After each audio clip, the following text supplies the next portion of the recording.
नमस्कार, मी लतिका महाराष्ट्र रेसिपीमध्ये तुमचं स्वागत करीत आहे। मी आज तुम्हाला सोनकढी करून दाखवत आहे। सोनकढीसाठी लागणारे साहित्य हे ओलं खोबरं आहे, हे 4 तुकडे घेतलेत ओल्या खोबऱ्याचे। हे थोडंसं लसूण आहे, हे अद्रक पेस्ट आहे, हिरवी मिरची एकदम बारीक ठेचून घेतलेली आहे, चवीपुरतं नमक आणि ही जिरे पावडर आणि हा कोकम आहे। मी तुम्हाला आता बनवताना दाखवते। हे मी नारळाचं दूध पहिलंच करून घेतलेलं आहे, हे कोकमचं पाणी करून घेतलेलं आहे। ह्याला पहिलं जरा वेळ उशीर भिजत घालायला लागतं, मग चांगलं बनतं ते। हे कोकमचं पाणी, हे नारळाचं दूध,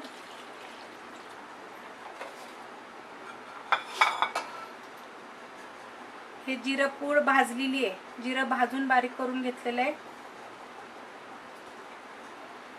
हे चवीपुरतं नमक,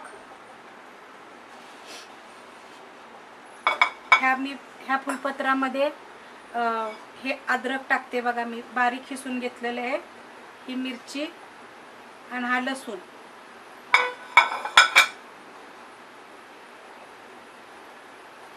हे चांगलं हलवायचं आणि हे गाळून ह्याच्यामध्ये ओतायचं पाणी, मग त्याची जरा चव व्यवस्थित लागते।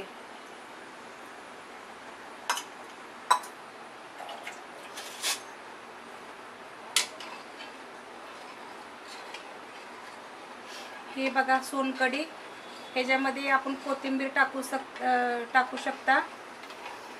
ही महाराष्ट्रीयन पद्धतीची सोनकढी।